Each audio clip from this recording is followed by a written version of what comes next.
जय हिंद दोस्तों आज की इस वीडियो में हम लोग स्टडी करेंगे क्लास 12th में केमिस्ट्री में जो अनसॉल्व है ना, उसी की आज हम लोग तैयारी करने जा रहे हैं। जिसमें आज जो है हम लोग सेट जे जेड को करने जा रहे हैं। आपको बता दें कि आपके इसमें सेट 1 हो, 2 हो या 7 हो, कोई भी हो, आप लोगों का अगर मैच ना हो तो आप लोग जे जेड को सेट को मैच करा लो, ठीक है। तो आपको बता दें कि चाहे आपके पास राजीव हो, एचएम हो, कोई भी अनसॉल्व हो, अगर सेट मैच ना हो तो आप लोग केवल जे जेड सेट को देखो, 1 2 3 को ना मत देखो, केवल जे जेड को सेट को देखो। हम लोग इसी को करने जा रहे हैं, ठीक है। जिसमें हमारे पास क्वेश्चन फर्स्ट में हमारे पास ये गिवन है, समझना, जे जेड के क्वेश्चन और फर्स्ट में। तो हम लोग क्या लिखेंगे इसमें लिखेंगे आंसर फर्स्ट, ठीक। आंसर फर्स्ट में हम लोग करेंगे इसके ए पार्ट को। तो ए पार्ट में हमें गिवन है कि give an example of such solid solution in which solid is gas. हाँ, तो हम लोग इस प्रकार से ऐसे हम लोग सॉलिड का एग्जाम्पल देंगे, जो सॉलिड का एग्जाम्पल देंगे जो सॉलिड जो है ना वो किस में सॉलिड हो, वो गैस में सॉलिड हो, ठीक, गैस में सॉलिड हो। समझना ऑप्शन क्या क्या गिवन है हमें।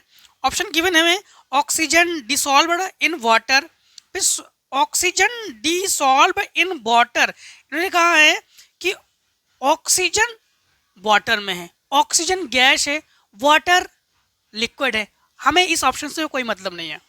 सॉल्यूशन इफ कंफोर इन नाइट्रोजन, कप्यूर, हाँ, तो कप्यूर इन नाइट्रोजन। तो आपको बता दे कि नाइट्रोजन कप्यूर में है, मतलब कपूर में नाइट्रोजन है, तो कपूर में नाइट्रोजन। बट हमें चाहिए क्या, हमें चाहिए सॉलिड में, हमें सॉलिड में चाहिए। फिर ऑप्शन नंबर सी में solution of hydrogen in palladium, यानी पैलेडियम में हाइड्रोजन। हाँ, तो पैलेडियम में हाइड्रोजन का जो सॉल्यूशन है यही सही है, क्योंकि पैलेडियम सॉलिड है, हाइड्रोजन गैस है। तो ऑप्शन नंबर हम लोग सी ऑप्शन को करेक्ट कर लेंगे। तो हम लोग कहेंगे सॉल्यूशन ऑफ, तो सी ऑप्शन को करेंगे हम लोग सॉल्यूशन ऑफ हाइड्रोजन, ठीक, इन पैलेडियम, ठीक, इन पैलेडियम, ठीक है। तो पैलेडियम में जो हाइड्रोजन का सॉल्यूशन है यही हमारे पास ठोस में कोई गैस का सॉल्यूशन है। इसके बाद बी ऑप्शन देखो, तो करेंगे आंसर 1 का बी। 1 के बी में हमारे पास क्वेश्चन में गिवन है कि magnetic moment of bivalent ion in aqueous solution will be if atomic number is 25। देखो एटॉमिक नंबर हमें 25 हमें गिवन है। चलो एटॉमिक नंबर हमें क्या गिवन है, 25। तो कॉमनली इसको जेड से लिख लो, जेड 25 है। 25 जो है ना ये मैग्नीज का है, ये तो ये एटॉमिक नंबर जो है ये काय का है, ये मैग्नीज का है। तो मैग्नीज का हम लोग लिखेंगे Mn जो कि 25। और इसको ना इलेक्ट्रॉनिक, यानी इलेक्ट्रॉन में आप लोग इसको ब्रेक कर लो, तो लिखेंगे हम लोग 1s2 2s2 2p6 3s2 3p6, counting कर लो, ये 10 ये 18, ठीक। अब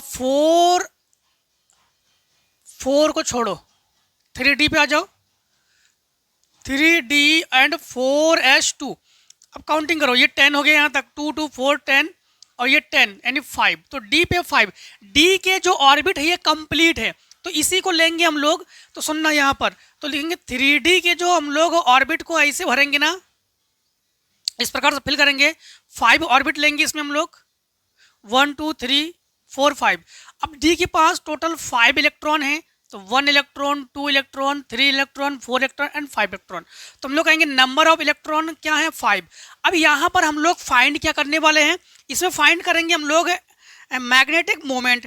देखो मैग्नेटिक मोमेंट हम लोग जब फाइंड करेंगे तो यहाँ पर फार्मूला क्या होता है, फार्मूला कॉमनली हम लोग लिखेंगे B इक्वल्स टू रूट में n+2, ठीक।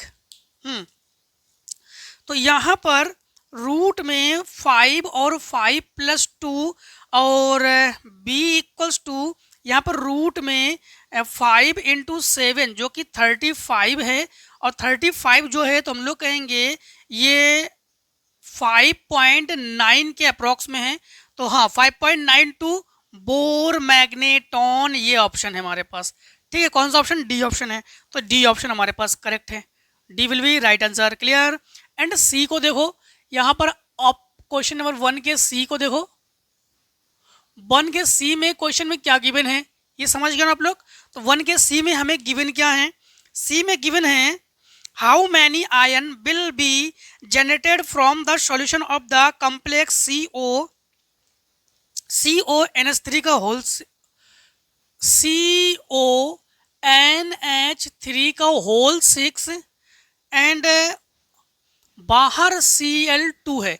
अच्छा, इन्होंने कहा है कि इस पर टोटल कितने आयन हैं। देखो आपको बता दे कि ये तो न्यूट्रल आयन है, ठीक है, और CO पर टोटल कितने आयन होंगे ये बताओगे। तो क्लोरीन पर टोटल तो आपके पास -1 चार्ज होता ही है। जब आयन निकालेंगे, ये तो लिगेंड है, तो इसके 3 आयन हो जाएंगे। कितने आयन हो जाएंगे, 3 आयन हो जाएंगे, ठीक है। तो इसे छोड़ ये हमारे पास कॉमन में है, ये हमारे पास न्यूट्रल में है, ठीक है। वैसे इनके आयन जब निकालेंगे तो 3 आयन हो जाएंगे। ऑप्शन नंबर है, हाँ ऑप्शन सी है। तो ऑप्शन सी निकालेंगे हम लोग, सी अब हमारे पास है तो हम लोग कहेंगे 3 आयन हो जाएंगे, ठीक। एंड क्वेश्चन नंबर इसके डी पार्ट को देखो। डी पार्ट में है तो करते हैं आंसर 1 और डी। 1 के डी पार्ट में हमारे पास क्वेश्चन में गिवन है कि reason which do not react with acetone and benzaldehyde, ठीक। हाँ, तो यहाँ पर which do not react with acetone and benzaldehyde, तो किसमें यहाँ पर रिएक्शन नहीं होंगे ये, तो हम लोग कहेंगे जो फेलिंग सॉल्यूशन है ना इसमें। तो ऑप्शन नंबर आप लोग कर लेना इसमें सी, फेलिंग सॉल्यूशन, ठीक है। तो ऑप्शन नंबर इसमें कर लेना सी, फेलिंग सॉल्यूशन। तो हम लोग इसमें सी ऑप्शन को कर लेंगे, ठीक, फेलिंग सॉल्यूशन, ठीक। इसी में जो है फेलिंग सॉल्यूशन में जो है ये बेंजल्डिहाइड एंड एसीटोन के रिएक्शन को आप लोग नहीं देख सकते हो इसमें। इसी में। इसके बाद है स्वीटेस्ट शुगर, समझना फिर से एक बार। 1 के डी के बाद 1 का ई, तो आंसर 1E। 1 के ई में क्या है, 1 के ई में है, ठीक, हमारे पास अनसॉल्ड नहीं है, सीट है, ठीक है। तो आपके पास कोई भी अनसॉल्ड हो उससे मैच करा लेना। स्वीटेस्ट शुगर इज, सबसे स्वीटेस्ट मतलब सबसे मीठा शुगर क्या है इसमें से, ग्लूकोज है कि लैक्टोज है कि सुक्रोज है कि फ्रैक्टोज है। तो आपको बता दें फ्रैक्टोज जो है यही स्वीटेस्ट शुगर है। तो हम लोग कहेंगे स्वीटेस्ट शुगर हमारे पास डी ऑप्शन में है, ठीक, फ्रैक्टोज डी ऑप्शन में है, तो हम लोग कहेंगे फ्रैक्टोज, ठीक। इसके बाद देखो यफ पार्ट में क्या है हमारे पास, यफ पार्ट में समझना, तो आंसर 1 और यफ। 1 के यफ पार्ट में हमें गिवन है CH2 double bond CH2, CH2 double bond CH2, ठीक, फिर NH फिर CH3, NH फिर CH3। इसमें हम लोग क्या करेंगे, सुनना, यहाँ पर जो है काउंटिंग करो तो यहाँ से 1 2 एंड 3, और NH ग्रुप जो है ना ये काहे के ग्रुप है, ये आपको बता दें ये एमीन के ग्रुप है। ये क्या है, ये एमीन का ग्रुप है। तो यहाँ पर एक चीज, यहाँ पर CH सिंगल CH को हम लोग क्या पढ़ेंगे, इसे पढ़ेंगे मेथिल। तो इसे क्या पढ़ेंगे हम लोग, मेथिल। और मेथिल जो है एमीन से है तो इसलिए इसको हम लोग क्या लिखेंगे, N मेथिल। क्या लिखेंगे हम लोग, N methyl. Meth eth prop, 3 carbon है तो प्रोप पढ़ेंगे, तो N मेथिल प्रोपेन यानी prop.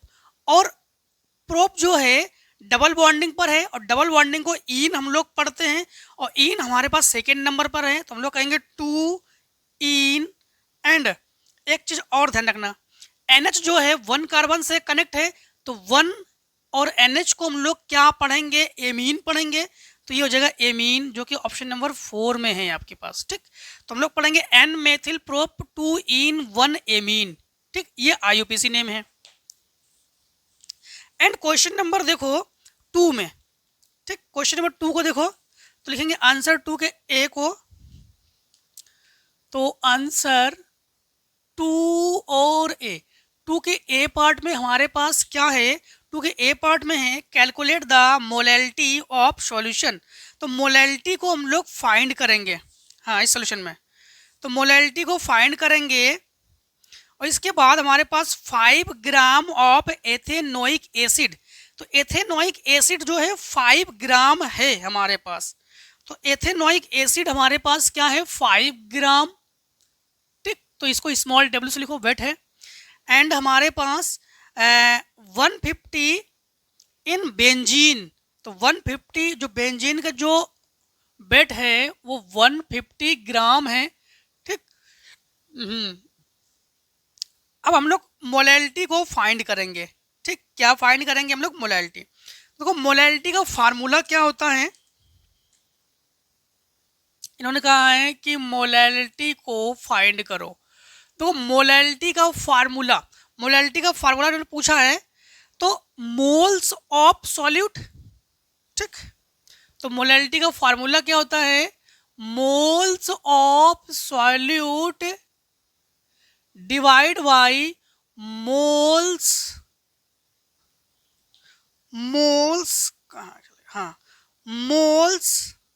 Of solute divided by mass of solvent. Mass of solvent वो भी किस में? किलोग्राम में। ठीक, इन केजी, तो किस में? किलोग्राम में। अब हमें मोल्स ऑफ सॉल्यूट चाहिए। क्या चाहिए हमें? Moles of solute. इसके लिए ना हमारे पास जो एसिटिक एसिड है इनकी जो है हम लोग CH3COOH, ये क्या है? एसिटिक एसिड है। ठीक है, इसमें हम लोग वेट ऑफ मॉलिक्यूल्स निकाल लेंगे, जो कि हमारे पास आप लोग जानते हो कि कार्बन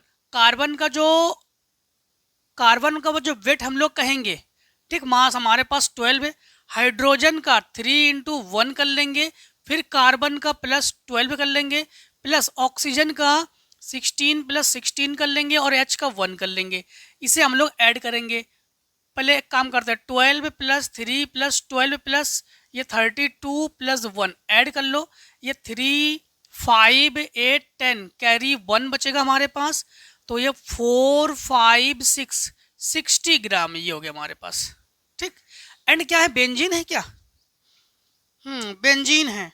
ठीक, तो एक काम करते हैं हम लोग, हमारे पास बेंजीन, तो मोलैलिटी को यहीं से निकाल लेते हैं हम लोग। तो मोलैलिटी को जब निकालेंगे ना, तो सिंपल तरीके से समझना, मोलैलिटी का फार्मूला क्या होता है? Moles of solute. तो मोल्स किसे कहेंगे हम लोग? तो मोल्स कहेंगे जिसे हम लोग किसी, मतलब जो सॉल्यूट है ना, ये सॉल्यूट है, और सॉल्वेंट क्या है हमारे पास? सॉल्यूशन क्या है हमारे पास? बेंजीन है। तो जिसे हम लोग किसी चीज में मिलाएंगे उसे हम लोग कहेंगे सॉल्यूट कहेंगे हम लोग। ठीक है, और जिसमें मिलाएंगे वो सॉल्यूशन बन जाएगा हमारे पास, वही हमारे पास सॉल्वेंट।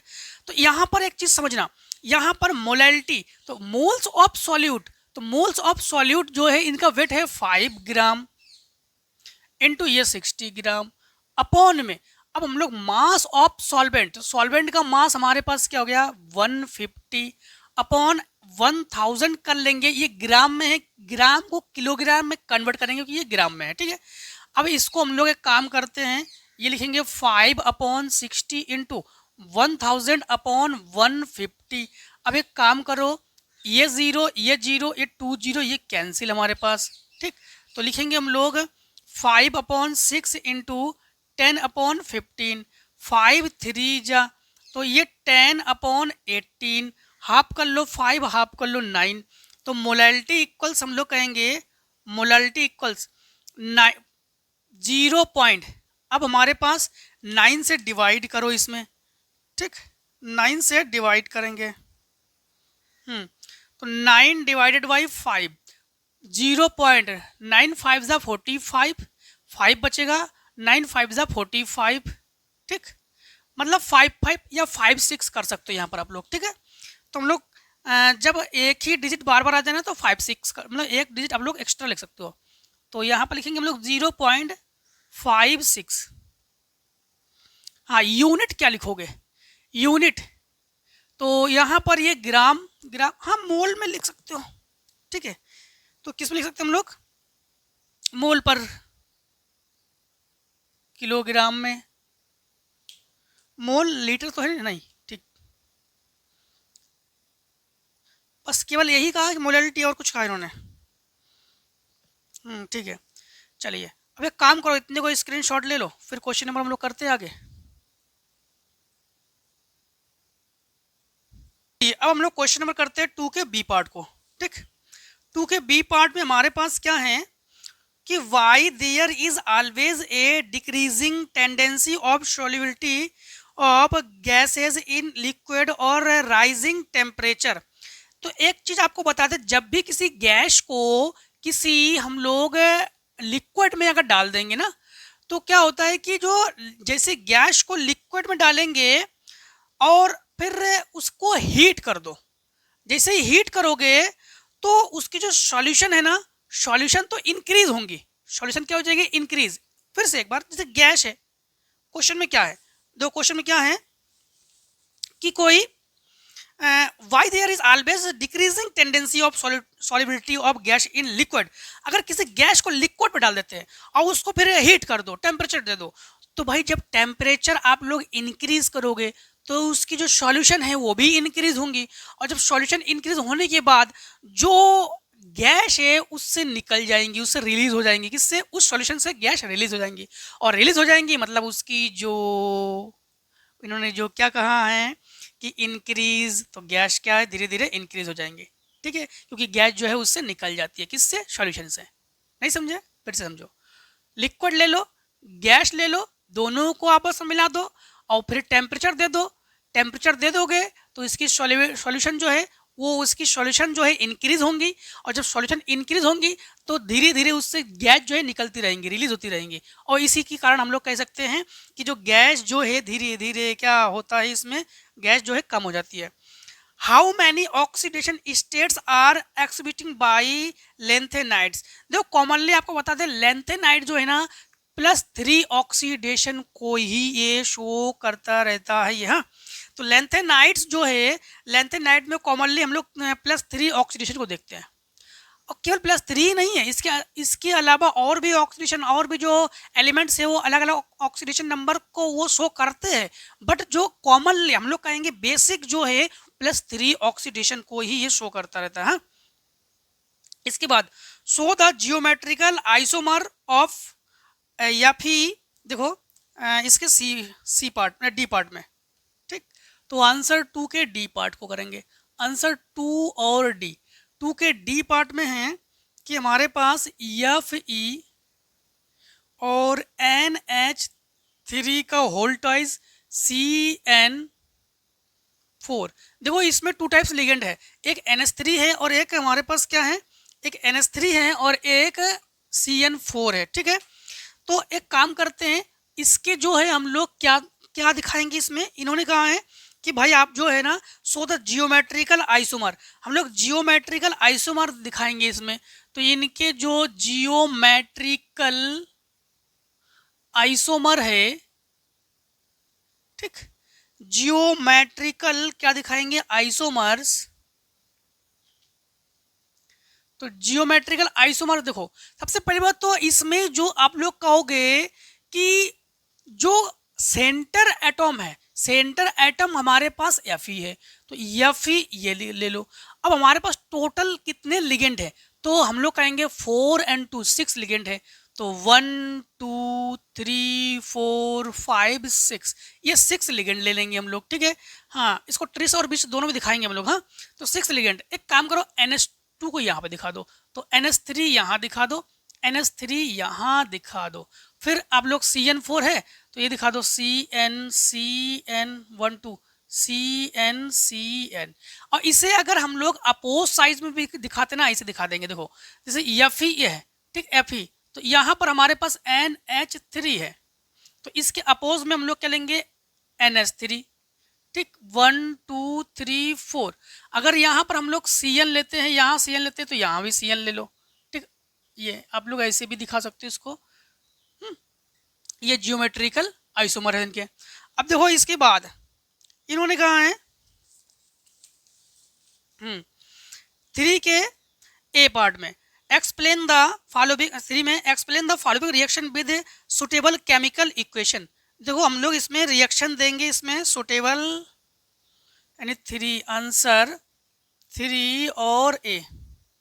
समझना सबसे पहली बात तो है, इन्होंने कहा क्या कहा है कि बुर्टज रिएक्शन। तो क्या है बुर्टज रिएक्शन? तो बुर्ट रिएक्शन देखो, तो बुर्टज रिएक्शन में हम लोग क्या करते हैं, एल्किल हाइलाइड के 2 मॉलिक्यूल्स ले लेंगे। एल्किल हाइलाइड के 2 मॉलिक्यूल्स को अगर हम लोग सोडियम के साथ रिएक्शन करा देते हैं ना, और ईथर जो है ना, ईथर की उपस्थिति में कराएंगे हम लोग, ठीक है। तो अगर हम लोग रिएक्शन करा देते हैं ना, तो हमें जो है इसी रिएक्शन को, और हमें सिमेट्रिक एल्केन हमें फाइंड होता है, सिमेट्रिक एल्केन, और इसे वोल्टेज रिएक्शन कहते हैं। तो वोल्टेज रिएक्शन में हम लोग क्या करते हैं, तो वोल्टेज रिएक्शन में हम लोग क्या करेंगे, एल्किल हाइलाइड तो R X plus R dash X, इसके 2 मॉलिक्यूल्स ले लेंगे। रिएक्शन हम लोग ड्राई ईथर के साथ करा दो आप, ड्राई ईथर, ठीक है। एंड यहाँ पर रुक जाओ, एक चीज तो छोड़ दी हमने, इसे प्लस और कर देना हम लोग, प्लस Na, और Na के 2 मॉलिक्यूल्स। अब Na के साथ ये दे दो x, तो ये हो जाएगा हमारे पास NaX, ठीक, NaX 2 से मल्टीप्लाई करना चाहो कहो 2Na, और ये x और x 2 टाइम्स, और प्लस क्या हो जाएगा हमारे पास R और R डैश, ठीक, ये दोनों मिल जाएंगे और ये दोनों मिल जाएंगे। रीजन ये प्लस में है, ये माइनस में है, तो ये दोनों को इन्हें दे दो और ये दोनों को मिला दो। तो इसे ही हम लोग कहते हैं बुर्टज रिएक्शन। तो बुर्टज रिएक्शन में हम लोग क्या करते हैं, बुर्टज रिएक्शन में हम लोग एल्किल हाइलाइड के 2 मॉलिक्यूल्स ले लेंगे, ये भी एल्किल हाइलाइड, ये भी एल्किल हाइलाइड, और सोडियम के साथ रिएक्शन करा देंगे हम लोग ड्राई ईथर के साथ, मतलब उसी के उपस्थिति में हम लोग, हाँ उसके प्रेजेंट में हम लोग कर देंगे रिएक्शन। तो हमारे पास ये बन जाएगा सोडियम, और ये आपके पास क्या है, कोई भी हाइलाइट, और ये दोनों आपस में मिल जाएंगे, ये वोल्टेज रिएक्शन है। इसके बाद देखो इन्होंने क्या कहा है, ठीक, इनके बाद इन्होंने कहा है वोल्टेज फिटिंग रिएक्शन। तो वोल्टेज फिटिंग रिएक्शन, तो इसके सेकेंड पार्ट में है बोल्ट फिटिंग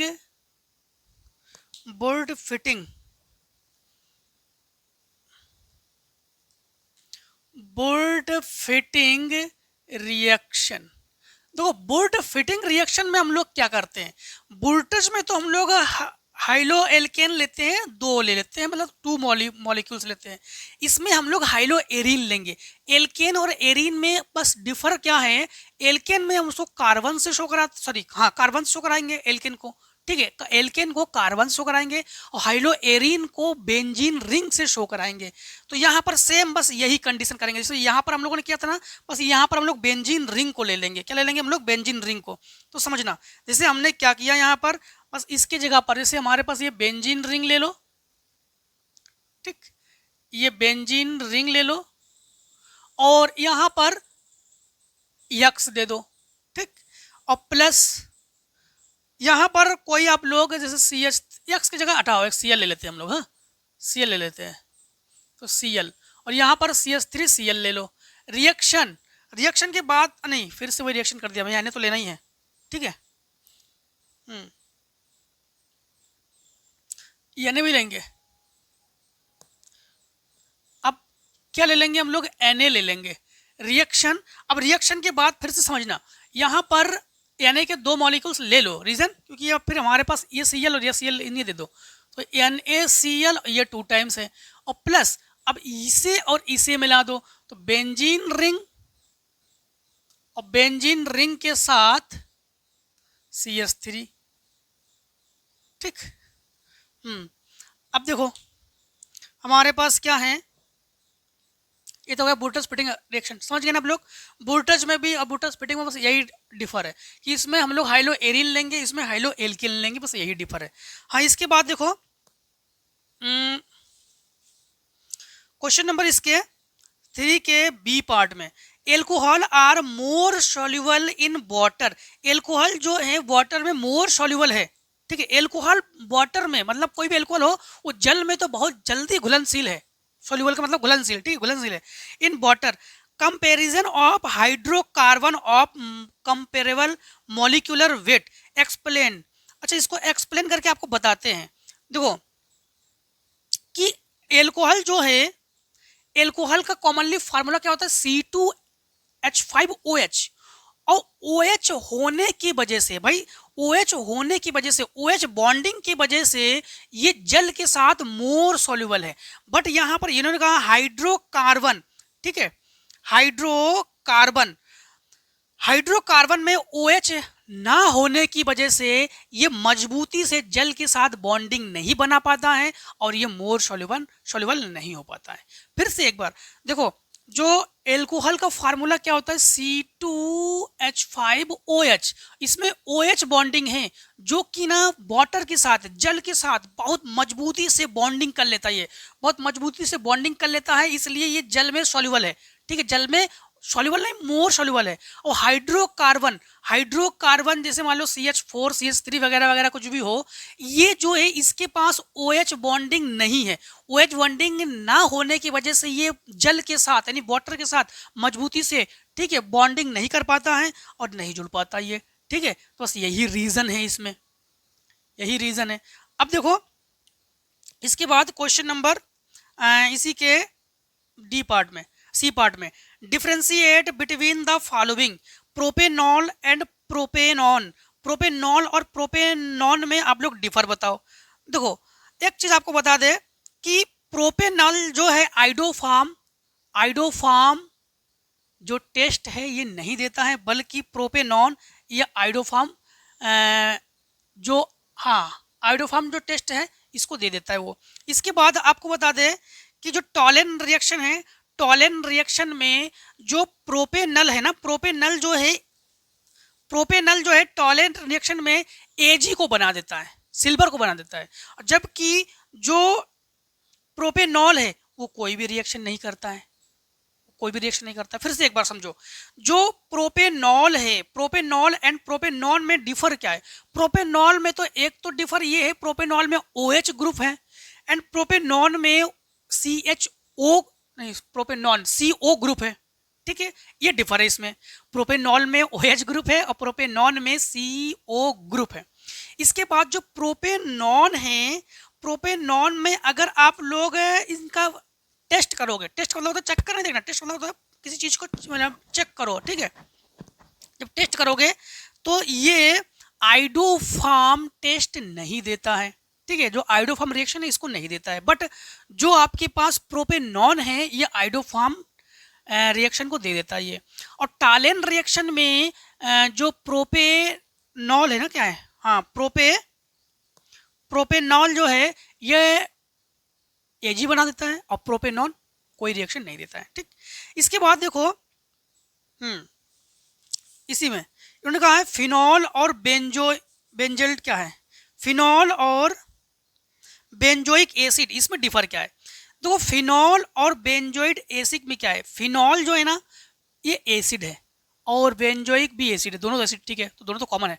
तो फिनॉल जो है आपको बता दें, फिनॉल जो है ये जो है कमजोर एसिड है, ये वीक एसिड है, जबकि जो बेंजोइक क्या नाम, सॉरी, फिनॉल और बेंजोइक, हाँ, जो फिनॉल है, फिनॉल जो है ये कमजोर यानी हम लोग कहेंगे वीक एसिड है, और जो बेंजोइक एसिड है ना ये जो है आपके पास ये रिगिड एसिड है, ये मजबूत एसिड है, दोनों के दोनों एसिड है, बट फिनॉल कमजोर एसिड है और जो बेंजोइक है वो मजबूत एसिड है, ठीक है। और एक चीज ध्यान रखना कि अगर NaHCO3 के साथ फिनॉल की रिएक्शन कराते हैं ना तो कोई मतलब उसमें कोई क्रिया नहीं होंगी, बट कोई रिएक्शन नहीं होगी, बट अगर बेंजोइक की हम लोग रिएक्शन करा देते हैं ना तो CO2 गैस निकलती है उससे, ये भी ध्यान रखना। इसके बाद है give the name of 2 water soluble vitamin and disease due to deficiency of them. अच्छा देखो, कोई भी इन्होंने 2 एग्जाम्पल देने के लिए कहा है जो वाटर में सोल्यूबल हो, तो हमने आपको पढ़ा चुके हैं जो वाटर में, और ऐसे हमने कहा था एडेक, या आप लोग ऐसे याद कर लेना कीड़ा, ठीक, कीड़ा जो है ये किस में सॉल्युबल है, फैट में, ठीक है, और बाकी के BC जो है ये किस में सॉल्युबल है, वाटर में, ठीक है। तो कीड़ा से मतलब है vitamin K, vitamin E, vitamin D, vitamin A, ये फैट में सॉल्युबल है, बट B और C ये वाटर में सॉल्युबल है, ठीक है। बी से अगर बी की अगर कमी हो जाए ना तो बेरी वेरी रोग, ठीक है, बेरी वेरी डिसीज। और अगर सी की कमी हो जाए तो स्कर्बी, ठीक, स्कर्बी, है ना। स्कर्बी जानते हो ना, वही ब्लड वगैरह आना दांतों से मसूड़ों से है। और बेरी बेरी से मांसपेशियाँ जो ना, जो हमारे मसल्स हैं ना, ये कमज़ोर हो जाते हैं। तो विटामिन बी जो है अगर इसकी कमी हो जाए तो हमारे इससे बेरी बेरी हमारे पास डिसीज होते हैं। हाँ, बेरी बेरी हमारे पास, इन्होंने कहा है डिसीज़ के बारे में कहा है क्या? हाँ, डिसीज़ के बारे में कहा है। तो बेरी बेरी डिसीज हो जाते हैं, और बेरी बेरी डिसीज जो हमारे मसल्स वगैरह है ये कमज़ोर हो जाते हैं। और इस कर्बी से जैसे मसूड़ों से दांतों से अगर ब्लड आ रहा है तो समझ जाओ कि हमारे पास विटामिन सी की हमारे पास कमी है, ठीक है, लैक ऑफ विटामिन सी। इसके बाद देखो क्वेश्चन नंबर हमारे पास 4 में, explain Raoult's law. Raoult's law क्या है? देखो हमने आपको पढ़ा दिया है राउल्स लॉ और हेनरी लॉ। राउल्स लॉ में हम लोग क्या करते हैं, लिक्विड को लिक्विड में मिलाते हैं, लिक्विड को लिक्विड में मिलाएंगे, उसको राउल्स लॉ कहेंगे। और अगर आप लोग गैस को मिला दोगे ना, गैस को मिला दोगे लिक्विड में, तो फिर आप लोग कहोगे हेनरी लॉ, ठीक है। तो लिक्विड को लिक्विड में हम लोग अगर सॉल्यूशन हम लोग अगर गेटअप करते हैं, फाइंड करते हैं, तो उसे हम लोग क्या कहते हैं, राउल्स लॉ कहते हैं, है ना। इसके बाद देखो इसी में इन्होंने एग्जाम क्या नाम ये कहा है, क्वेश्चन इसी में कि the vapour pressure of chloroform CHCl3 and chloromethane CH2Cl2 are 200 mmHg and 4.5 mmHg respectively at 298 Kelvin. Calculate the vapor pressure of the solution formed by mixing 51 g of CHCl3 and 20 g of CH2Cl2 at 298 Kelvin। तो समझना, तो एक काम करते हैं, देखो इतने को पहले स्क्रीनशॉट इसको हटाते हैं, रेस्ट करते हैं, फिर बताते हैं इसको। 4 नंबर में हमें क्या क्या गिवन है, 4 के ए पार्ट में, तो आंसर 4 और ए पार्ट। 4 के ए पार्ट में सबसे पहले हमें गिवन है कि vapour of pressure chloroform CHCl3 and, तो हमारे पास 200 200 में mmHg, ठीक, mmHg ये हमारे पास गिवन है। एंड तो PA नॉट ये हमारे पास प्रेशर है ना, तो 2 mmHg ये हमारे पास PA नॉट गिवन है। एंड हमारे पास PB नॉट है 4.5, PB नॉट है 4.5 mmHg ये गिवन है, ठीक, प्रेशर हमारे पास गिवन है।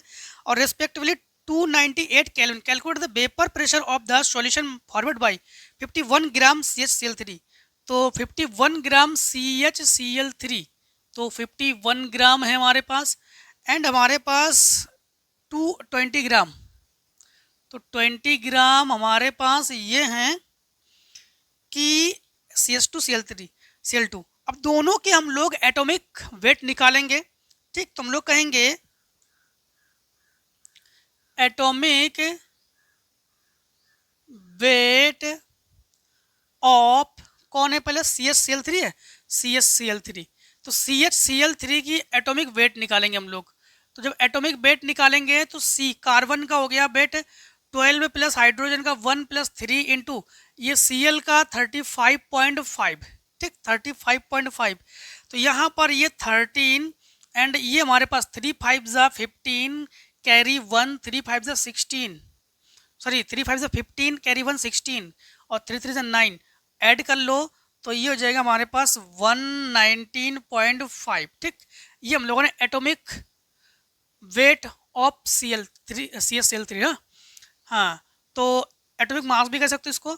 और अब निकालेंगे हम लोग एटॉमिक मास ऑफ या वेट ऑफ हमारे पास क्या है, वेट निकालेंगे हम लोग, हमारे पास CH2Cl2 है, CH2Cl2, तो कार्बन का 12 हो गया हमारे पास, प्लस 2 इंटू 1 हो गया H का, और प्लस 2 इंटू 35.5 ये हो गया हमारे पास, 12 ये हो गया हमारे पास, प्लस 2 1 जा 2 प्लस ये मल्टीप्लाई करेंगे 2 5 जा 10 कैरी 1, तो 71 हो जाएगा हमारे पास, हाँ। और ऐड कर लो 1 3 और ये 5, ठीक, और 8 तो 85, ठीक है। ये हम लोगों ने दोनों के वेट को निकाल लिया। अब हमारे पास फाइनली इन्होंने क्या पूछा है हमसे, इन्होंने पूछा है कि भाई ये बताओ कि the vapour pressure of chloroform, नहीं यहाँ पर मिक्सिंग एंड कहाँ गया, हाँ the vapour pressure of chloroform mmg वगैरह दिया गया ही रिस्पेक्टिवली, ये भी vapour pressure of solution forward by mixing. अच्छा पीटी हम लोग मतलब ये निकालेंगे फाइनली में। तो जब पीटी को निकालेंगे, इसमें से प्रेशर को निकालेंगे हम लोग, प्रेशर ऑफ टेम्परेचर निकालेंगे, तो पीटी का फार्मूला क्या होता है आपको पहले ये बता दे, ठीक। पीटी का जो फार्मूला है ये होता है P A not X A plus P B not X B. अब एक्स ए और एक्स बी को हम लोग निकालेंगे। एक्स ए बराबर फार्मूला हो जाएगा N A upon N A plus N B, ठीक। और X B equals to formula निकालेंगे N B upon N A upon N B, ठीक। तो यहाँ पर हाँ ये मोल है। अब यहाँ पर हमारे पास एक्स ए, तो एक्स एन ए सबसे पहले फाइंड करो। एन ए हमारे पास डब्लू ए है, हाँ डब्लू ए है, ठीक। और एम ए है, एम ए भी है, ये एम ए है, और ये एम बी है, ये एम बी है। अब डब्लू ए हमारे पास क्या है 51 ग्राम, सॉरी ग्राम को ना लिखो, एम ए हमारे पास क्या है, एन ए है हमारे पास 119.5, ठीक ये रहने दो। एन बी निकालो, एन बी निकालोगे तो हमारे पास एन बी, तो W B upon M B, W B हमारे पास क्या है 20 है, और एम बी हमारे पास क्या है, एम बी हमारे पास यही है 85 है। अब यहाँ पर हम लोग क्या करेंगे, यहाँ पर एक्स ए को निकालेंगे। एक्स ए एन ए की जगह हम लोग क्या पुट करेंगे 51 अपॉन 119.5 अपॉन 51 अपॉन 119.5 प्लस ये आ जाएगा हमारे पास 20 अपॉन 85, ठीक। एक्स ए को फाइनली हम लोग जब निकालेंगे तो एक्स ए इक्वल्स 51 अपॉन 119.5, ठीक। अब हम लोग इनटू इसके साथ मल्टीप्लाई करेंगे, इसके साथ मल्टीप्लाई करेंगे, इसके साथ मल्टीप्लाई करेंगे। कैलकुलेटर से हेल्प ले लेते हैं, हाँ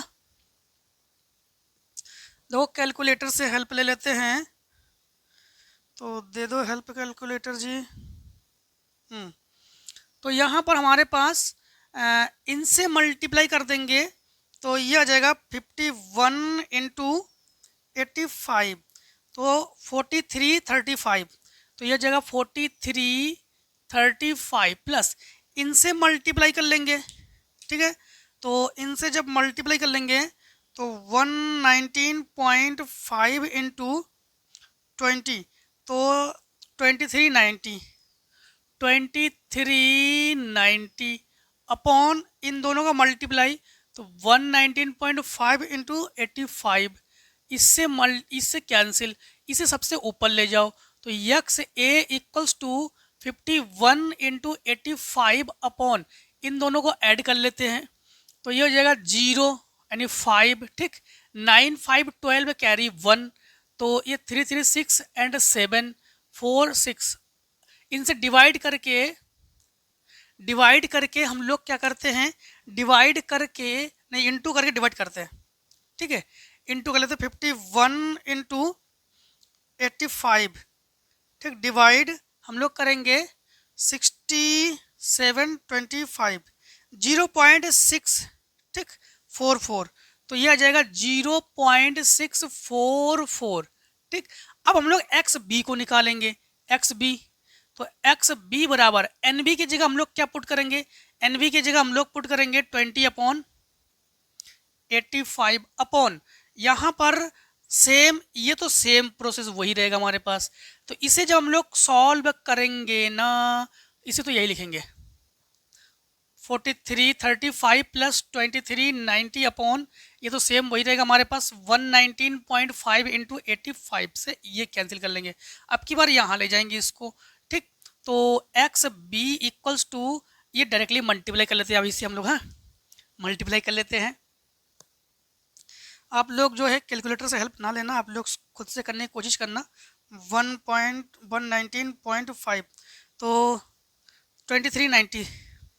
2390 अपॉन इनको ऐड कर लेंगे तो ये आ जाएगा 62 नहीं 6725। हाँ, इसमें हम लोग जो हैं डिवाइड कर लेंगे तो ये 2390 डिवाइडेड 6725 0.355 है। तो यक्स भी जो है 0.355। एंड हम लोग अब क्या करेंगे कि हाँ, एक काम करते हैं हम लोग यहाँ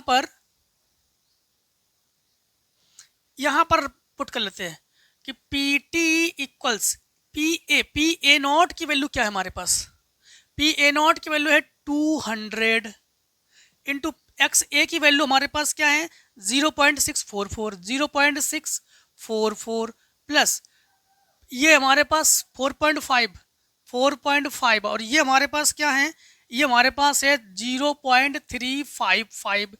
फिर पी टी इक्वल्स, फिर कैलकुलेटर से हम हेल्प ले लेते हैं, ठीक है कैलकुलेटर से हेल्प ले लेते हैं, जल्दी हो जाएगा, है ना।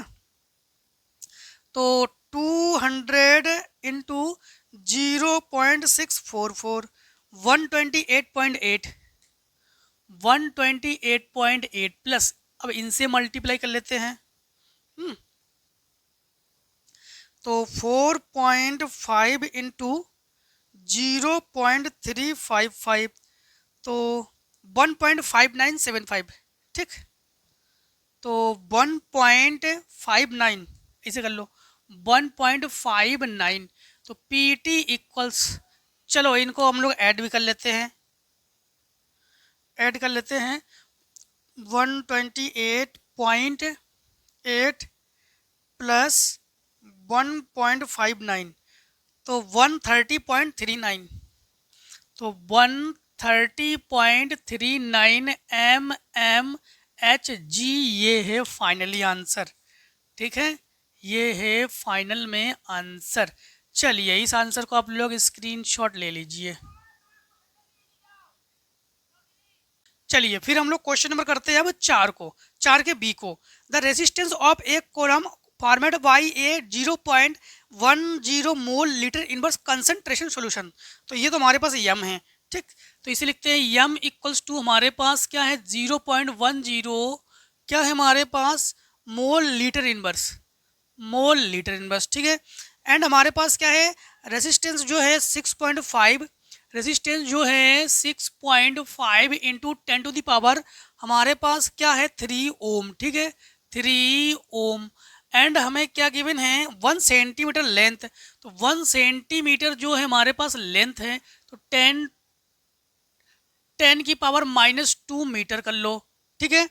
एंड हमारे पास क्या है 50 सेंटीमीटर, हमारे पास क्या है 50 सेंटीमीटर। अच्छा एक काम करते हैं 50 सेंटीमीटर लेंथ है तो ये जो है हमारे पास 2r की कंडीशन में है।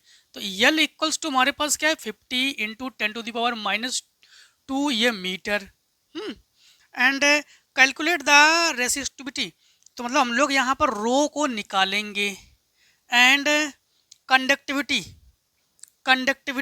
ये निकालेंगे, ठीक।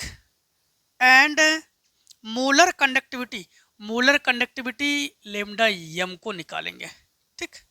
हाँ तो देखो यहाँ पर सबसे पहले हम लोग एक काम करते हैं, यहाँ पर हम लोग निकालेंगे कंडीशन, हाँ रेसिस्टिविटी हम लोग निकालेंगे इसमें तो, ठीक।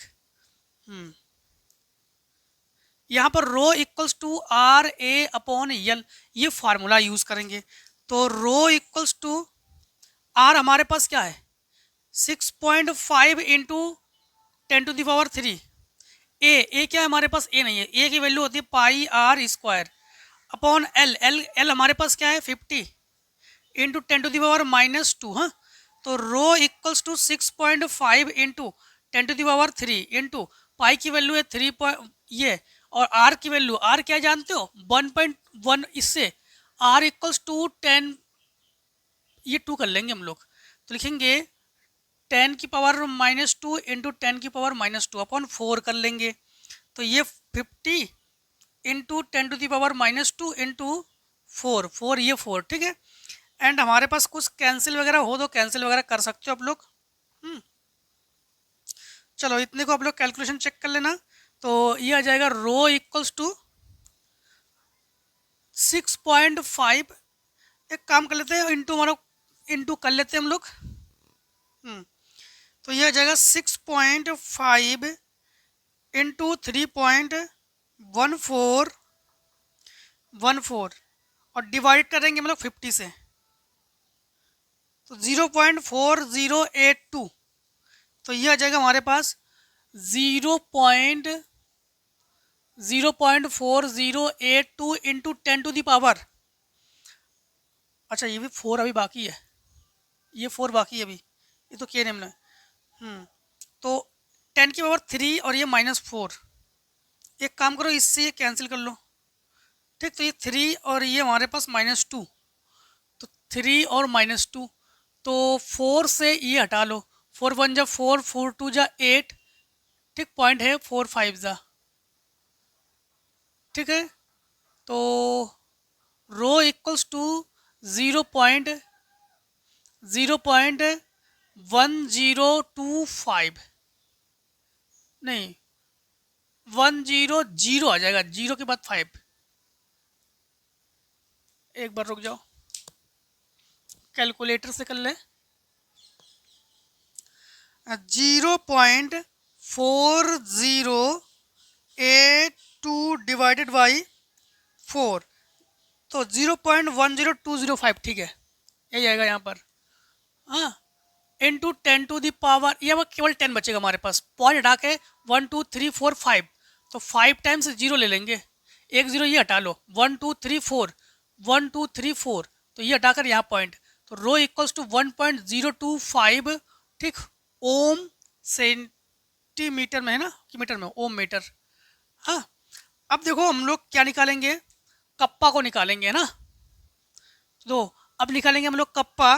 तो हम लोग कप्पा, इन्होंने कंडक्टिविटी की बात कहा था ना। हाँ, तो कंडक्टिविटी निकालेंगे हम लोग।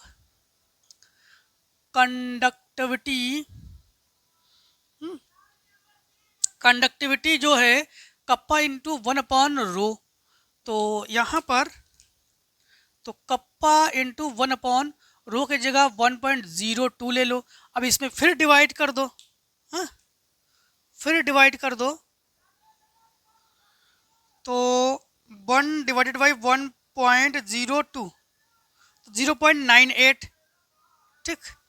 तो 0.0, तो कप्पा इक्वल्स टू 0.98, या फिर इसको अगर आप लोग सेंटीमीटर में चेंज करना चाहो तो 0.0098, ठीक। सीमेंस इनवर्स में हम लोग कर लेना। अब देखो सीमेंस सेंटीमीटर इनवर्स अगर करना चाहो। इसके बाद देखो इन्होंने पूछा था हमसे कि मोलर कंडक्टिविटी, क्या पूछा इन्होंने, मोलर कंडक्टिविटी। तो देखो molar conductivity, molar conductivity lambda M, तो ये होता है कप्पा इंटू 1000 बाई एम, ठीक। मोलर कंडक्टिविटी है ये। तो लेमडा एम इक्वल्स टू, ये हमारे पास है 0.0098 और 1000 अपॉन एम की वैल्यू हमारे पास क्या है 0.10। पॉइंट हटा लो, तो 1 2 3 4, 4 टाइम्स 0 यहाँ ले लो, 3 टाइम्स 0 ये हटा दो, ठीक। ये 0, तो 2 टाइम्स 0 ले लो, 1 2, तो 2 टाइम्स 0 ये हटा दो, तो 98 ही बचेगा आपके पास। लेमडा एम इक्वल्स टू 98, यही तो कहा था उन्होंने। हाँ, तो 98 ही बचेगा हमारे पास। अब देखो हमारे पास, ठीक।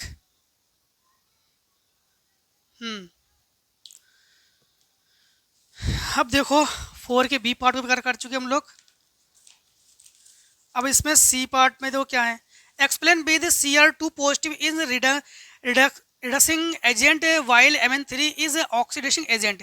देखो Cr2 क्या करता है, तो Cr2 ना इलेक्ट्रॉन को ना वो रिलीज करता है, और जो इलेक्ट्रॉन को रिलीज करेगा उसको रिडक्सिंग कहेंगे हम लोग। और Mn3 पॉजिटिव, ये Mn करता क्या है, ये इलेक्ट्रॉन को ना एब्जॉर्ब करता है। जो इलेक्ट्रॉन को एब्जॉर्ब करे भाई उसे हम लोग ऑक्सीडेशन एजेंट कहेंगे ना। तो यहाँ पर रीजन क्या है, Cr क्या करता है, इलेक्ट्रॉन को गिव अप करता है, और Mn क्या करता है, इलेक्ट्रॉन को एक्सेप्ट करता है, ठीक है, उसको एब्जॉर्ब करता है। इसके बाद देखो क्वेश्चन नंबर इसी में है, why metal show there maximum oxidation state in oxide and fluoride. हाँ, तो मेटल जो है ऑक्साइड और फ्लोराइड में, इन्होंने कहा है कि मेटल जो है ऑक्साइड और फ्लोराइड में, ऑक्साइड और फ्लोराइड में ही सबसे ज्यादा मैक्सिमम, नहीं, why metal show there maximum oxidation state in oxide and fluoride. Fluoride और ऑक्साइड में ही इसके सबसे ज्यादा ऑक्सीडेशन क्यों होते हैं भाई, ऑक्सीडेशन का रीजन क्या है भाई, इलेक्ट्रॉन को एब्जॉर्ब करना, इसी कारण से है ना, इलेक्ट्रॉन को एब्जॉर्ब करना, गिव तो कर नहीं रहे इसमें। हाँ, फिर transmission metals generally from coloured compound. अच्छा, transmission metal generally from coloured compound, because जो ऑर्बिट होते हैं ना, ऑर्बिट इनके कंप्लीटली नहीं भरे होते हैं। ऑर्बिट जो है केवल इसमें एक एक इलेक्ट्रॉन से इसकी ऑर्बिट कंप्लीट कर देते हैं। जैसे क्वेश्चन नंबर हम लोग 1 के बी देख रहे थे हम लोग, D5 में हम लोगों ने एक एक इलेक्ट्रॉन सभी ऑर्बिट में दे दिया था हम लोगों ने। तो ऑर्बिट तो इसका कंप्लीट है, सब में एक इलेक्ट्रॉन है, बट पेयर में नहीं है। अगर पेयर में ना हो तभी हम लोग चेक करते हैं, इसलिए हम लोग कह सकते हैं कि ऑर्बिट जो है हमारे पास, ऑर्बिट भरे हुए होते हैं बट कंप्लीट भरे हुए नहीं होती है, ठीक है, फील होते हैं पर कंप्लीट फील नहीं होते हैं। देखो इसके डी पार्ट में, what do you understand by order of A reaction. Order of reaction, order of reaction क्या है, देखो आपको बता दें कि जो रिडक्शन है, ठीक, जो रिडक्शन है उनके जो कंसंट्रेशन है, रिडक्शन के जो कंसंट्रेशन है उनके पावर को अगर आप लोग सम कर देते हो, ऐड कर देते हो, तो इसे ऑर्डर ऑफ कॉटिक है। ऑर्डर मतलब है क्या कहते हैं उन्होंने डी पार्ट में, हाँ, ऑर्डर ऑफ रिएक्शन कहते हैं, क्या कहते हैं, ऑर्डर ऑफ रिएक्शन, ठीक है। तो ऑर्डर ऑफ रिएक्शन क्या है, ऐसा है कि चलो बताते हैं आपको। ऑर्डर ऑफ रिएक्शन क्या है, जैसे मान लो कि ये हमारे पास इधर रिएक्शन है, इधर प्रोडक्ट है, जो रिएक्शन के कंसंट्रेशन के जो पावर है ना, उस पावर को हम लोग ऑर्डर ऑफ रिएक्शन कहते हैं। क्या कहते हैं, ऑर्डर ऑफ रिएक्शन कहते हैं, ठीक। ये है, समझ गए। हाँ, इसके बाद देखो इसमें हमारे पास है कि calculate the total order of those reaction which have velocity equation. Velocity हमें गिवन है और इन्हें बता दो आप लोग। तो आपको देखो 4 के हम लोग करने जा रहे हैं डी को, तो लिखेंगे आंसर 4D, आंसर 4D। देखो 4 के डी में हमारे पास क्या है, वेलोसिटी इक्वल्स के, वेलोसिटी इक्वल्स के ए की पावर 1/2 बी की पावर 3/2, 1/2 प्लस 3/, बी की पावर 3/2, बी की पावर 3/2, बी की पावर 3/2। हम लोग ऑर्डर में क्या करते हैं, ऑर्डर में कॉमनली इनके पावर को ऐड कर दो, तो ये 4/2, तो ऑर्डर क्या है इसमें 2। अब देखो सेकेंड में क्या है हमारे पास, v, ए की पावर हमारे पास क्या 3/2 है, इसमें -1, 3/2, और b में है -1, तो v इक्वल्स टू 3/2 -1, 2 1 2, तो 1/2, तो ये हमारे पास ऑर्डर क्या है इसमें हाफ है, ठीक है। अब देखो इसी में उन्होंने कहा है कि why do you conductivity of a solution decrease with dilution, नहीं कहाँ पहुंच गया हम, ये एक्सप्लेन कोलराउस लॉ, ठीक है, कोलराउस लॉ।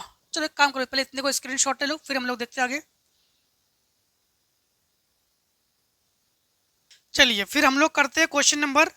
अब देखो यहाँ पर ए पार्ट को, ठीक, तो इसमें हमारे पास क्या दिया गया है, तो 5 के ए पार्ट में है एक्सप्लेन कोलराउस लॉ, ठीक, एक्सप्लेन कोलराउस लॉ, तो 5 के ए पार्ट, तो आंसर 5 और ए। देखो कोलराउस लॉ में हम लोग क्या करते हैं कि उनकी कनेक्टिविटी जो कंडक्टिविटी है उन्हीं को ऐड करते हैं, है ना। हाँ, और इसमें क्या है कि इसमें क्वेश्चन में हमारे पास कुछ दिया गया है इसमें कि conductance lambda not of C A two positive C L negative ion water, ये हमारे पास है। तो कैलकुलेट द, एक चीज़ ध्यान रखना, हमारे पास ये कुछ कंडक्टिविटी इनके गिवन है।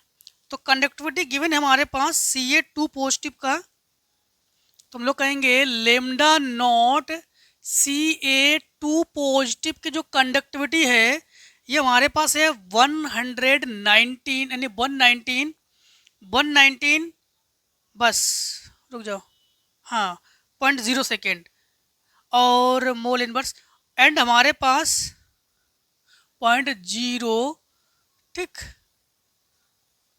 पॉइंट क्या दिया गया, कहाँ चला गया ये, मोल इनवर्स, एंड हमारे पास ये दिया गया है lambda not C L negative का, ये हमारे पास दिया गया 76.3 सीमेंस, ये हमारे पास मोल इनवर्स, ठीक। Calculate the lambda not of C A C L two. हाँ, तो देखो कोलराउस लॉ क्या है, कोलराउस लॉ में हम लोग क्या करते हैं, इनके माइनस चार्ज और प्लस चार्ज कोई तो ऐड करते हैं हम लोग ना। तो देखो कोलराउस रूल्स के अकॉर्डिंग हम लोग क्या करेंगे कि lambda M C A C L two equals to, हम लोग इसको आइनों में जो है इसके आइनों में ही ब्रेक करेंगे इसको, तो हम लोग कहेंगे सी ए टू पॉजिटिव और plus C A two positive plus C L negative, है ना। तो lambda not C L negative, फिर से एक बार समझना आप लोग कि कोलराउस लॉ क्या है। कोलराउस लॉ जो है, देखो ये कैटायन है और ये एनायन है, कैटायन और एनायन के जो सम है वही तो है कोलराउस लॉ। अब इसमें वैल्यू को पुट कर लो, तो यहाँ पर सी ए टू पॉजिटिव की वैल्यू हमारे पास क्या है 119.0 और प्लस सी ए नेगेटिव का हमारे पास सी एल टू है, तो 2 इंटू ये हो जाएगा 76.3, 2 से मल्टीप्लाई कर लो तो 119 और प्लस 2 6 2 3 6, 2 6 12 कैरी 1, ये 2 14 एंड 15, ठीक। तो ऐड कर लो तो ये हमारे पास 0.0 है, तो ये 6 को रख लो, और 2 और 9 ये हो गया 1 कैरी 2 और 9 11 कैरी 1, 5 6 एंड 7 और ये 2, ठीक। तो ये आ गया हमारे पास आंसर किसके इक्वल से ये, तो हम लोग कहेंगे लेमडा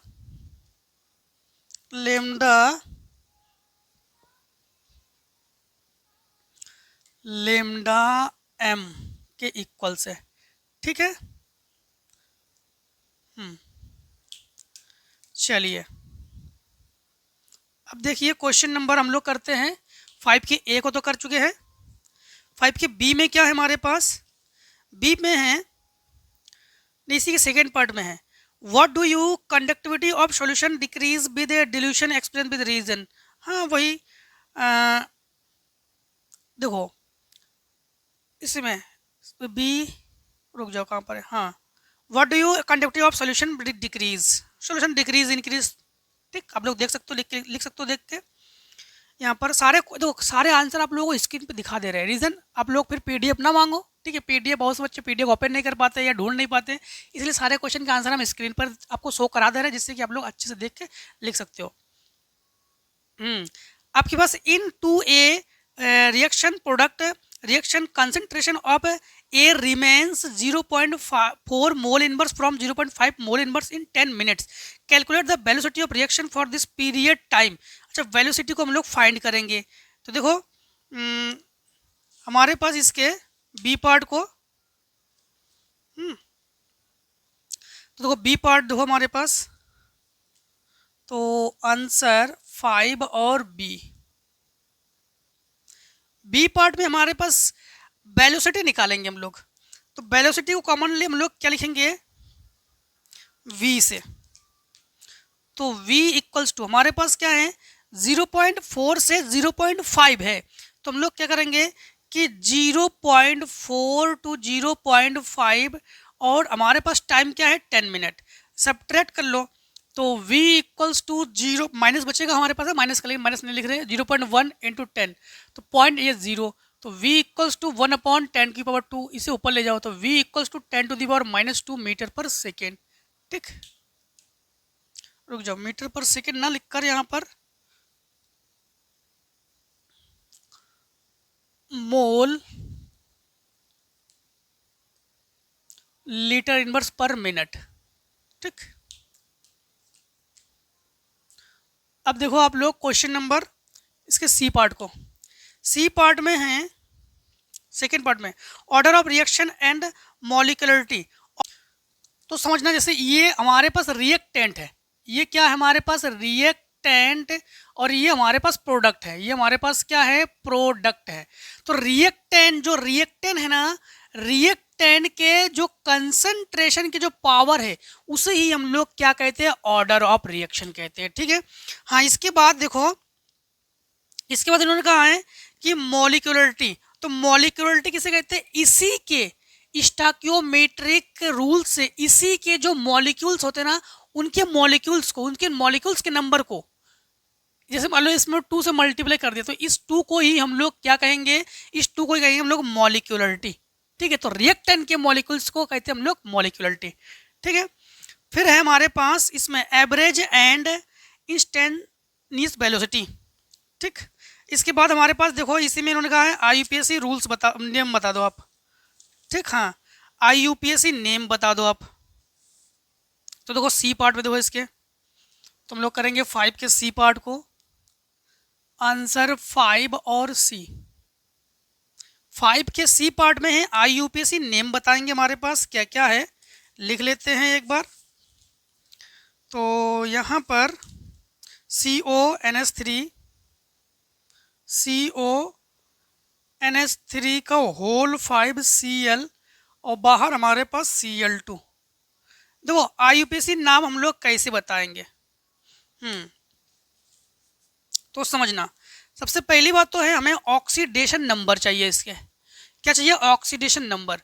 ऑक्सीडेशन नंबर, तो ये जो आयन है ना, इसको हम लोग x लेट कर लेंगे, प्लस 5 इंटू, ये तो हमारे पास न्यूट्रल है तो ये 0, और ये Cl के जो ऑक्सीडेशन नंबर -1, और प्लस 2 इंटू यहाँ पर -1 इक्वल्स टू, यहाँ पर कोई चार्ज नहीं तो 0, तो ये x और ये -2 और ये -1 इक्वल्स टू 0, तो x इक्वल्स टू ये 3।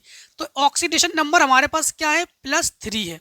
अब इसमें नाम हम लोग कैसे बताएंगे, तो इसे कहेंगे पेंटा। ठीक, इसे कहेंगे हम लोग पेंटा, और इसे कहेंगे एमीन। तो पेंटामीन, पेंटामीन,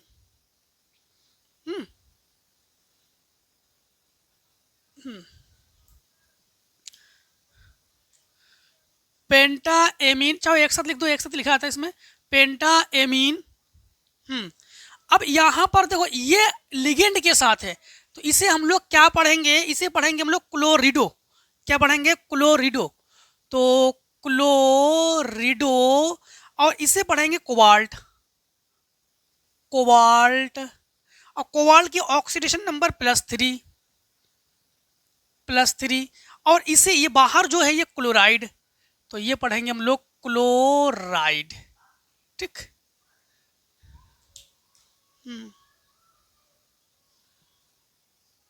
समझ गए। इसके बाद देखो हमारे पास क्या है, इसके बाद है हमारे पास Mn, फिर H2O का होल 6, बाहर SO4, नहीं कहाँ पहुंच गए हम, गलत लिख गए। देखो K2NiCN का होल 4। ठीक, K2NiCl का होल 4। देखो इसे हम लोग सबसे पहले ऑक्सीडेशन नंबर निकालो। ऑक्सीडेशन नंबर जो है Ni का निकालेंगे, तो 2 इंटू पोटेशियम का होता है 1, और Ni का हम लोग x, प्लस 4 इंटू ये Cn का होता है -1 ऑक्सीडेशन नंबर 0, टू वन जा टू और प्लस यक्स, ये -4 इक्वल्स टू 0, सब्ट्रैक्ट करो तो यक्स -2 इक्वल्स टू 0, यक्स इक्वल्स टू 2। निकल के जो ऑक्सीडेशन नंबर है हमारे पास क्या है 2। अब यहाँ पर हम लोग इसको क्या पढ़ेंगे पोटेशियम, तो पोटेशियम। अब यहाँ पर फिर लिगेंड का नाम, तो 4 होने पर हम लोग मोनो डाई ट्राई टेट्रा पढ़ते हैं हम लोग, है ना। तो पोटेशियम टेट्रा, टेट्रा। और साइनो, इसको हम लोग क्या पढ़ेंगे साइनो, सीएन के पास तो कुछ है नहीं ना, तो इसको साइनो पढ़ेंगे हम लोग, ठीक है। तो साइनो एंड हाँ, और ये हमारे पास निकलेट,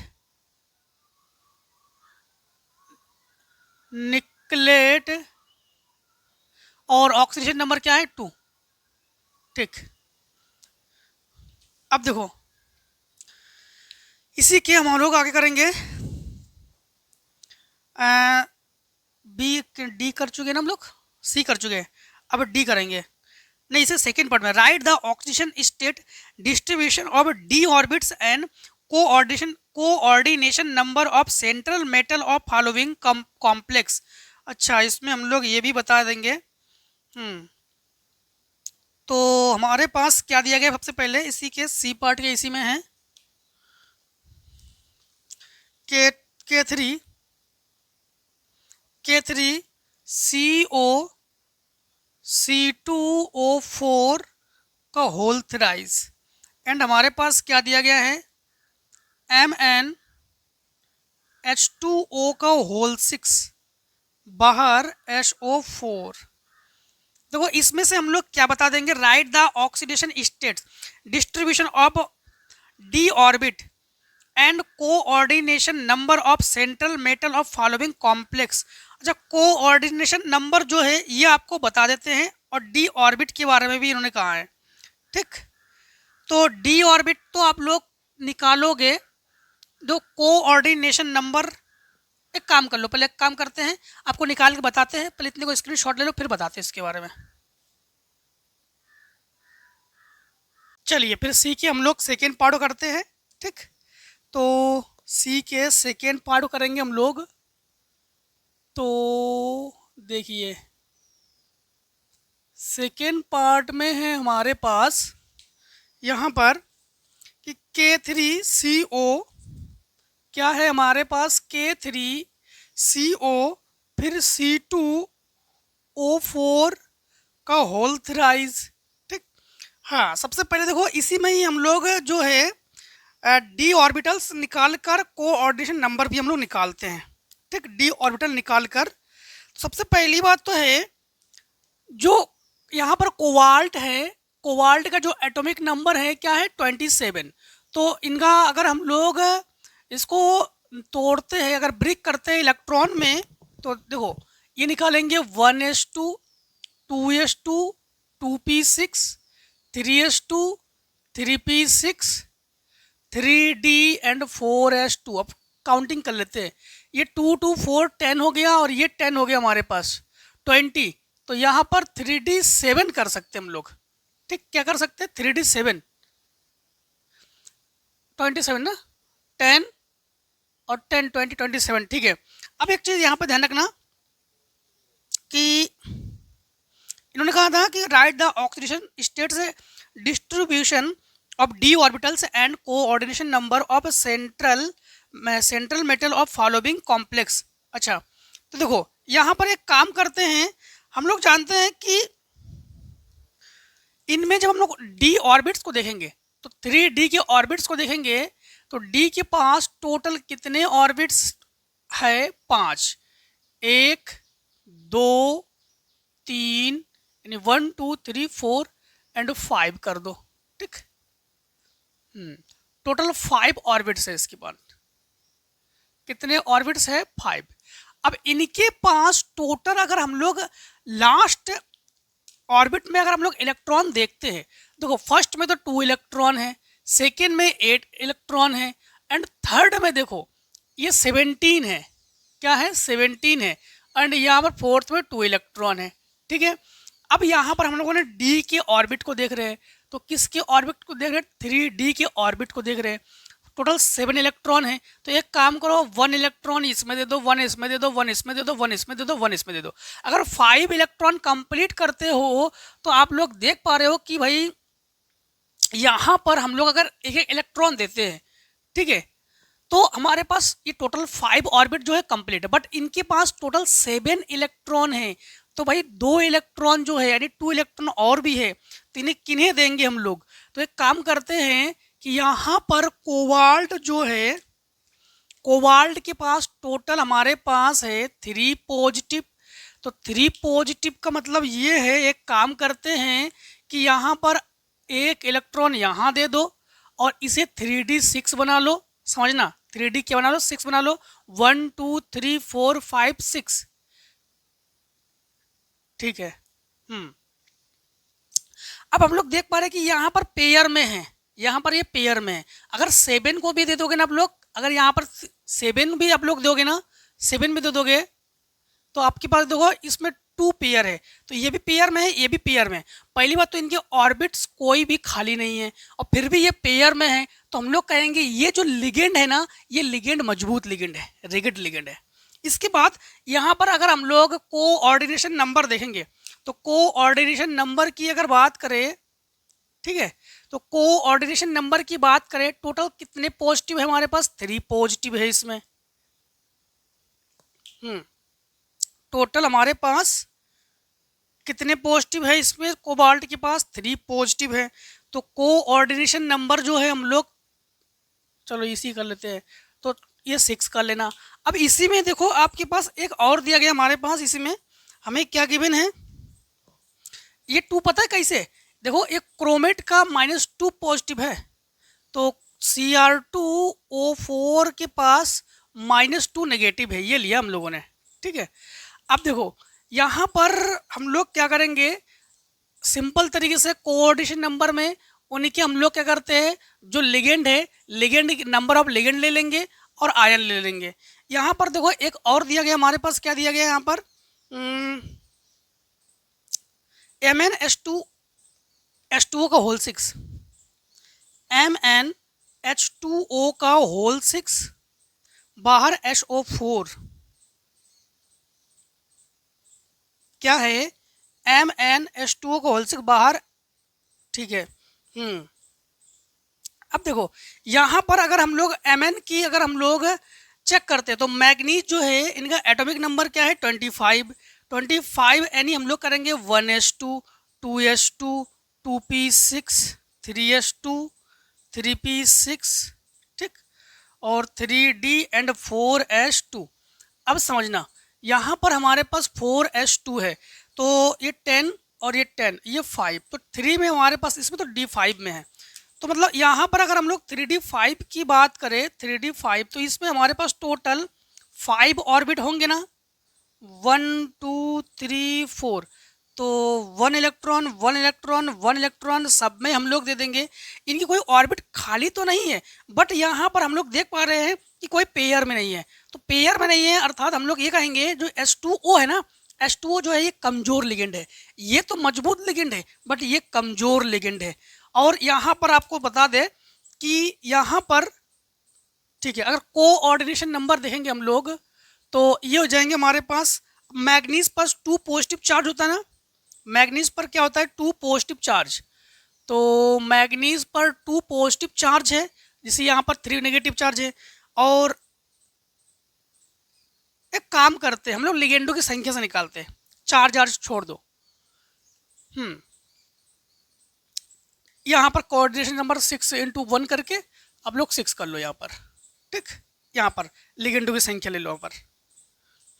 बाकी आप लोग अगर ऐसे निकालोगे कि कोऑर्डिनेशन नंबर, तो पॉजिटिव चार्ज और नेगेटिव चार्ज से, सॉरी, कोई चार्ज से अगर निकालोगे आप लोग, तो यहाँ पर भी आप लोग, ठीक है, यही निकालो, यही निकलेगा हमारे पास लिगेंडों की संख्या सही, ठीक है। अब देखो हमारे पास क्वेश्चन आगे क्या कहा है, क्वेश्चन आगे में कहा है इन्होंने, write important structure and functional difference between DNA और आरएनए। डीएनए वही DNA deoxy ribose nucleic acid है, and RNA ribose nucleic acid है ना। तो इसमें आप लोग क्या बताओगे, डिफरेंस बताओगे। इसके बाद right structure formula and IUPAC name of the following, इनके आप लोग स्ट्रक्चर और आईपीसी नेम बताओगे आप लोग। तो देखिए इसमें क्या कहा हमारे पास, write structural formula and IUPAC name हम लोग बताएंगे। सेक ब्यूटेल क्लोराइड, देखो सेक ब्यूटेल क्लोराइड, ब्यूट में टोटल कितने हमारे पास कार्बन होंगे, मेथ एथ प्रो ब्यूट, ठीक, ये तो ब्यूट। अब यहाँ पर ब्यूटेल इसके बाद सेक की बात की गई, इसीलिए हम लोगों ने इसका स्ट्रक्चर क्या बना लिया, CH3, ठीक। तो समझना यहाँ पर एक चीज ध्यान रखना कि यहाँ पर सेक ब्यूटेल मतलब ये तो हमारे पास ये फार्मूला हो गया।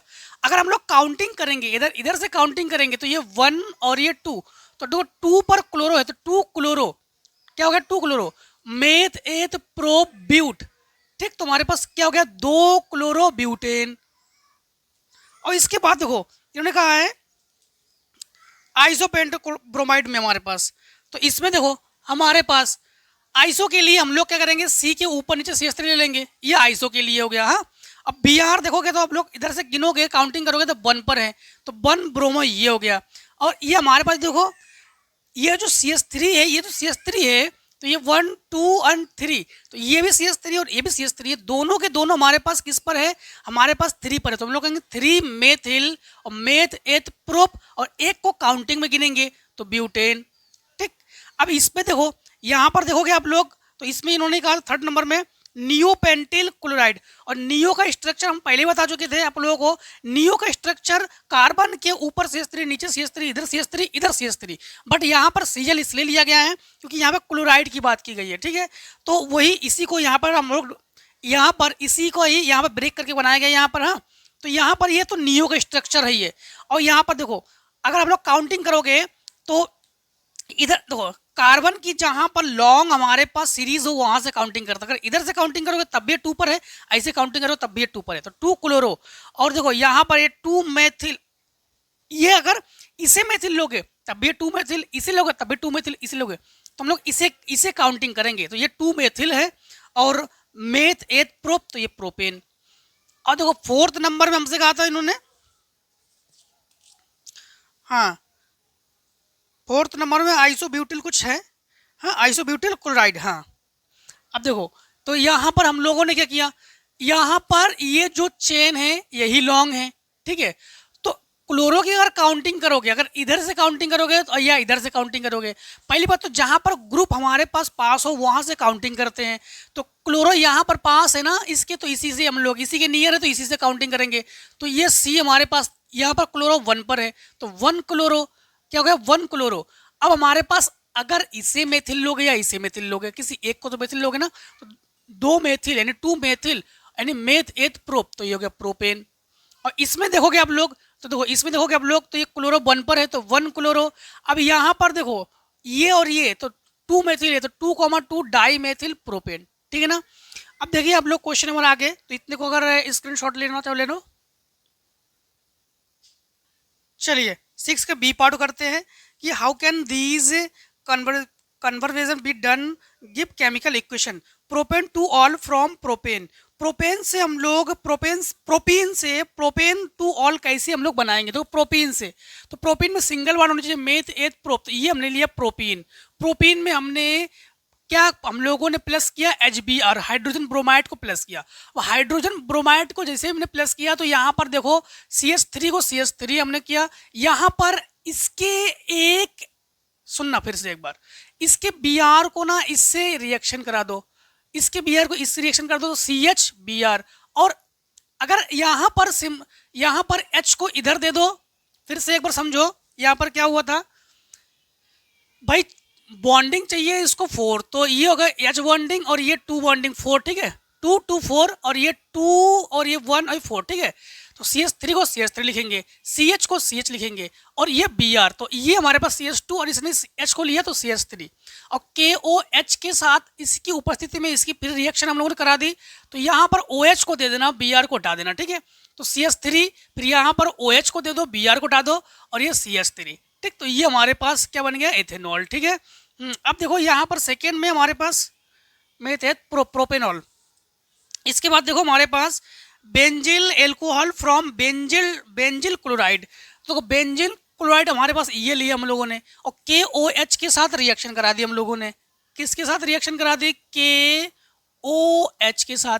भाई एक काम कर दो कि यहाँ पर ये माइनस में है, ये माइनस में है, OH माइनस में ना, तो Cl को हटाओ, तो यहाँ पर OH को कनेक्ट कर दो, ठीक है, और KCl, तो ये बन गया हमारे पास, ठीक। अब थर्ड में देखो क्या हमारे पास, थर्ड में क्या है हमारे पास, थर्ड में है, इन्होंने कहा था कि प्रोपेन एक all from ethyl magnesium chloride, ठीक। तो हम लोगों ने क्या किया यहाँ पर, एथिल मैग्नीशियम क्लोराइड, ठीक, और क्या है यहाँ पर, और प्रोप 1 ऑल एथिल प्रोपेन, नहीं, propane 1 equal to from ethyl ethyl magnesium chloride.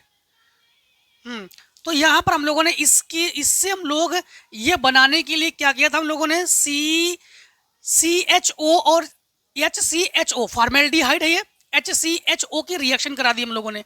तो ये हमारे पास ध्यान रखना, C2H5 ये बन गया हमारे पास, और ये तो बनेगा ही, और ये O बस बशर्ते हम लोग MgCl को यहाँ कनेक्ट कर देंगे, और फिर हम लोग हाइड्रोनियम आयन की हम लोग इसी के प्रेजेंट से हम लोग इसकी रिएक्शन कराएंगे, तो ये बन जाएगा हमारे पास, ठीक है। और सेम वही कंडीशन देखो फोर्थ पार्ट में, इसके फोर्थ पार्ट और फिफ्थ पार्ट को भी देख लोगे आप लोग, ठीक है। सेम वही, ये और ये सेम ही है, एकदम सेम ही, बस इसमें क्या है, Br है, इसमें Cl है, बाकी सेम रिएक्शन है इसमें। और लास्ट रिएक्शन में क्या है, लास्ट इसमें picric acid from phenol. Picric acid से फिनॉल कैसे बना, तो पिक्रिक ये फिनॉल है, ये क्या है, फिनॉल, और उसमें नाइट्रिक एसिड की हम लोगों ने रिएक्शन करा देंगे, कंसंट्रेशन H2SO4 की हम लोग उपस्थिति में, तो हमारे पास ये क्या बन जाएगा, पिक्रिक एसिड। ये पिक्रिक एसिड का फार्मूला है, ठीक है। अब देखिए आगे क्वेश्चन, चलिए फिर 6 के बी के और को करते हम लोग। How will you synthesize the following, give chemical equation only, 1 phenyl ethanol from suitable alkene. Alkane से हम लोग, एल्कीन से, ये एल्कीन है, ठीक है, ये क्या है हमारे पास, बेंजीन, ये बेंजिल है, और ये एल्कीन के लिए डबल बॉन्ड, तो बेंजीन एल्कीन से हम लोग फिनॉल एथेनॉल कैसे बनाएंगे, तो हम लोगों ने ये वाटर लिया है, और ये H पॉजिटिव चार्ज के हम लोग प्रेजेंट में, इसी के प्रेजेंट में हम लोगों ने रिएक्शन करा लिया, और हमारे पास क्या बन गया, 1 फेनिल एथेनॉल, ठीक है। ये क्लियर, यहाँ से बेंजीन को तो बेंजीन ही दे देना आप लोग, और इस C को C ही दे देना आप लोग, यहाँ से एक H इन्हें दे दो CH3, और इस OH को इन्हें दे दो, तो ये हो गया हमारे पास फिनॉल के लिए, हाँ, फेनिल एथेनॉल के लिए। तो ये फेनिल मेथ एथ, ये एथेनॉल। यहाँ पर देखो सेकेंड पार्ट में हमारे पास है साइक्लोहेक्सेन। साइक्लो किसे कहते हैं, हम लोग बेंजीन रिंग को तो हम लोग बना लेंगे, और बेंजीन रिंग में कोई बॉन्डिंग नहीं देंगे, उसे साइक्लो कहेंगे। और साइक्लो, तो ये हमारे पास क्या हो गया है, साइक्लोमेथिल एथेनॉल, हाँ, मतलब बनाएंगे इसे, और with the help of alkyl aldehyde reaction. तो ये, रुक जाओ, क्या कह रहा हूँ, विद द हेल्प ऑफ एल्किल्डाइड। तो एक काम करते हैं हम लोग, यहां पर हम लोगों ने फिनॉल 1 ऑल, हाँ, तो सबसे पहले साइक्लोहेक्सिल मेथेनॉल को बनाने के लिए हम लोगों ने क्या लिया, ये तो साइक्लो स्ट्रक्चर है, ये CH2Br, यहाँ पर NaOH से हम लोग रिएक्शन कराने के बाद हम लोगों ने क्या किया, सुनना, यहाँ पर NaOH, OH पर नेगेटिव, Br को हटा दो, केवल OH को यहाँ पर कलेक्ट कर दो, बस ये बन गया हमारे पास। अब देखो इसके थर्ड में क्या है हमारे पास, थर्ड में हमारे पास है कि फिनॉल 1 ऑल बना लेंगे सुटेबल एल्किल एल्डिहाइड। देखो एल्किल एल्डिहाइड सिंपल तरीके से हम लोग क्या करेंगे, यही स्ट्रक्चर देखो यहीं पर है, तो हमारे पास ये हम लोगों ने एल्किल एल्डिहाइड और NaOH, फिर वही रिएक्शन है, Br को हटाओ, OH को कनेक्ट कर दो, बस हमारे पास ये बन गया, ठीक है। अब की बार साइक्लो नहीं लेंगे, अब की बार हम लोगों ने कार्बन को ले लिया हम लोगों ने। इसके बाद देखो हमारे पास क्या है, what do you understand by these following terms, give on example of aldol. तो एल्डोल आप लोग जानते हो, एल्डोल एल्डिहाइड और कीटोन के हम लोग 2 मॉलिक्यूल्स को ना हम लोग क्या करते हैं NaOH या बीटा हाइड्रोक्सी कीटोन बना लेते हैं, NaOH के साथ रिएक्शन करा देते हैं और बीटा हाइड्रोक्सी बना देते हैं, सिप बेस। ठीक है, ये रिएक्शन, इसके बारे में आप लोग वही जैसे हमने कहा था आप लोगों को शॉर्ट नोट लिखो, बस वही शॉर्ट नोट लिखोगे इसके बारे में।